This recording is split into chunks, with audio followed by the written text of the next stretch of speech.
द्विअंगी विलयनों को हम लोग मुख्य रूप से उनके अवस्था के आधार पर बांटेंगे, क्योंकि हम लोग पढ़ चुके हैं ठोस विलयन भी होते हैं, द्रव विलयन भी होते हैं और गैसीय विलयन भी होते हैं। तो एक एक करके इन विलयनों को समझेंगे। तो सबसे पहले अवस्था के आधार पर देखेंगे।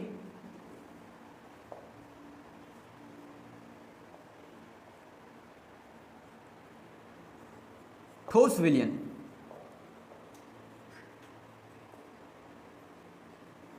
अब यहां ठोस विलयन में कैसे ठोस विलयन देखेंगे, तो जिसमें विलेय भी ठोस हो और विलायक भी ठोस हो। ठीक है, मतलब ठोस में ठोस को मिला के जो विलयन बनता है, ऐसे ठोस विलयन का यहां पे हम लोग थोड़ा सा जानकारी लेंगे। तो इन विलयनों में विलेय और विलायक दोनों ठोस अवस्था में होते हैं। इनको भी आगे चल के वर्गीकृत किया जाता है अलग अलग प्रकारों में। तो देखते हैं कि करके ठोस विलयन लिख लेना है।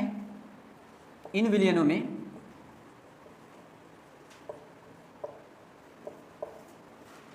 विलेय और विलायक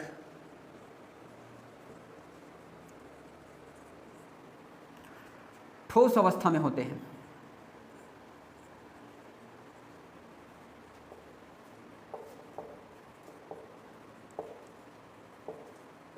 ये भी दो प्रकार के होते हैं। ठोस विलयन दो प्रकार के होते हैं।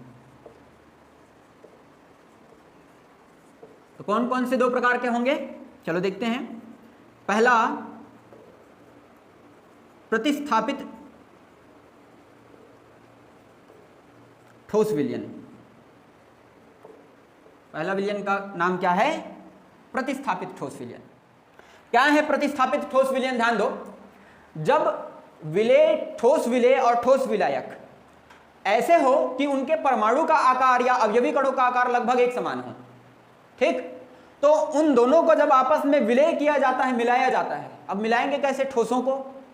तो ठोस अवस्था में ही तो एक दूसरे में ठोक ठोक के नहीं मिला सकते, इसलिए क्या करते हैं, पहले उनको पिघला देते हैं। ठोसों को क्या कर देंगे, जैसे धातु है तो दो धातुओं को मिलाना है आपस में, तो कैसे मिलाएंगे? तो पहले उन दोनों को पिघला देंगे और पिघला के फिर आपस में मिला देंगे और मिलाने के बाद फिर ठंडा कर देंगे। तो ठंडा जब होगा तो उसके बाद वो फिर से ठोस अवस्था में आ जाएंगे, लेकिन इस बार वो मिश्रण के रूप में रहेंगे, मिले रहेंगे एक दूसरे में। समझ रहे हो बात? तो ऐसे ही पहले ठोस को गलित अवस्था में लाया जाता है, फिर आपस में मिला के उसका ठंडा करके फिर क्रिस्टल प्राप्त किया जाता है। तो प्रतिस्थापित ठोस क्या है? ध्यान दो, जब विलेय और विलायक के परमाणु या अवयवी कणों का आकार लगभग समान हो तो होता क्या है, देखते जाना। मान लो ये एक विलायक है, विलायक का क्रिस्टल ले लेते हैं।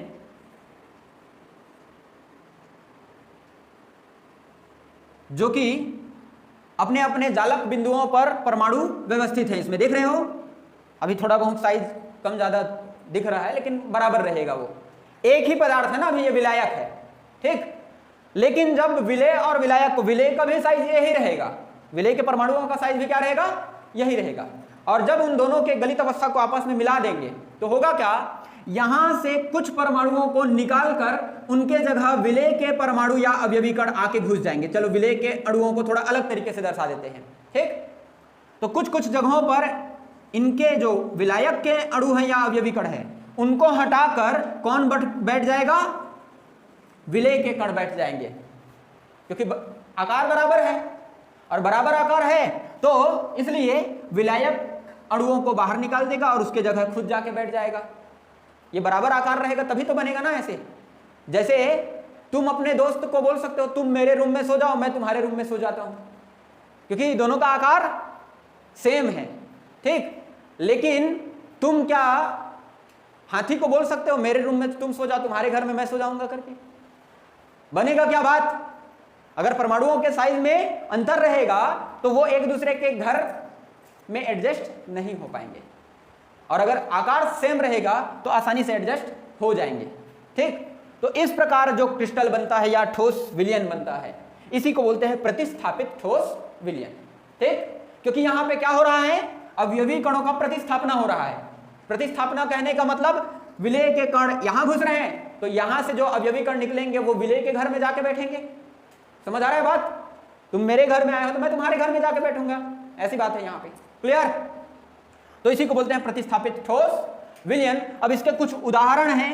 सामान्यतः हम लोग जो ठोस देखते हैं मिश्र धातु जैसे कांसा और पीतल, वो इन्हीं के उदाहरण हैं।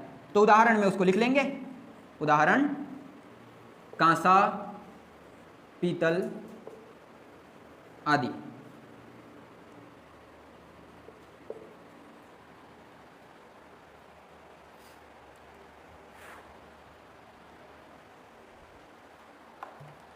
समझ गया ये क्या है?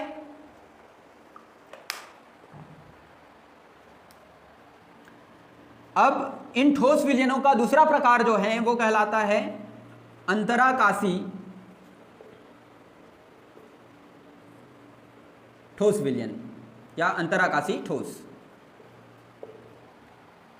अब ये क्या है अंतराकाशी ठोस? नाम से पता चल रहा है, देखो क्या पता चल रहा है कि कोई ना कोई अवयवी कण तो अंतराकाशी स्थानों में जाके बैठेगा, ये पता चल रहा है। तो ये कब होता है? ध्यान दो, जब विलायक ठोस के अवयवी कणों का आकार बड़ा हो और विलेय ठोस के अवयवी कणों का आकार छोटा हो। विलेय के कण क्या हो? छोटा, और विलायक के कण बड़ा। तो विलेय के कण बोलते हैं विलायक के कणों को।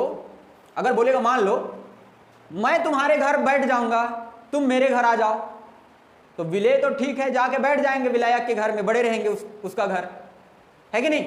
एक अवयवी कण के जगह में विलायक के एक अवयवी कण के घर में 2-3 विलेय के कण जाके घुस जाएंगे क्योंकि वो छोटे हैं। लेकिन क्या विलायक का जो कण है वो विलेय के घर में सेट हो पाएगा? नहीं। तो विलायक का कण क्या बोलेगा?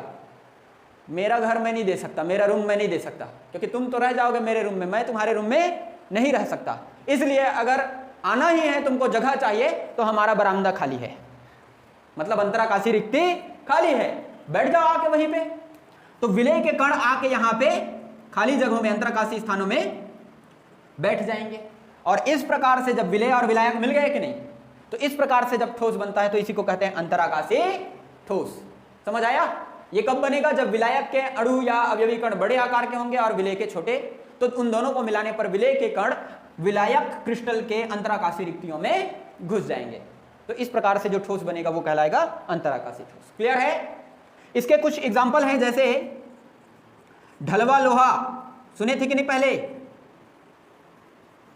ढलवा लोहा सुने थे? ऐसा कुछ लोहा जब बनता है ना तो प्रारंभ में यही लोहा मिलता है, ढलवा लोहा, ठीक है? क्योंकि लोहा जो है प्रकृति में मुक्त अवस्था में बहुत कम पाए जाते हैं, संयुक्त अवस्था में यौगिक के रूप में या कहें अयस्क के रूप में पाए जाते हैं, हेमेटाइट मैग्नेटाइट के रूप में। तो उनका पहले निष्कर्षण किया जाता है, फिर ये लोहा प्राप्त किया जाता है। तो पहले बनता है ढलवा लोहा, यह अशुद्ध रूप है लोहा का, ठीक? क्यों अशुद्ध रूप है? क्योंकि इस लोहा में कार्बन की अधिक मात्रा होती है। लोहा ऐसे रहते हैं, लोहा के अवयवी कण बड़े आकार के और उनके बीच बीच में कार्बन फंसे रहते हैं, तो इसको बोलते हैं ढलवा लोहा।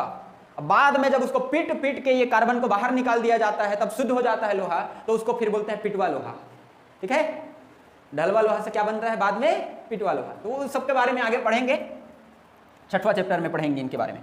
तो ये हो गया। और एक होता है टंगस्टन कार्बाइड, फार्मूला के रूप में लिख रहा हूं, टंगस्टन कार्बाइड। टंगस्टन को किससे दर्शाते हैं? W से, और कार्बन को C से। तो टंगस्टन और कार्बन का यौगिक क्या कहलाएगा? Tungsten carbide. इसमें भी टंगस्टन बड़े मात्रा में होता है, उसका आकार बड़ा होता है, कार्बन छोटे आकार का होता है। क्लियर? तो ये दोनों याद रखना। अच्छा, ये जो टंगस्टन कार्बाइड है वो बहुत कठोर होता है, और इसके कठोर गुण के कारण इसका उपयोग पदार्थों को तोड़ने या काटने के लिए जो औजार बनते हैं उसमें इसका उपयोग किया जाता है, ठीक है? समझ गए इतना? अब बहुत इसमें ज्यादा अंदर तक घुसने की जरूरत नहीं है, अंतराकाशी रिक्ति में घुस गया और कितना अंदर घुसेंगे, है ना?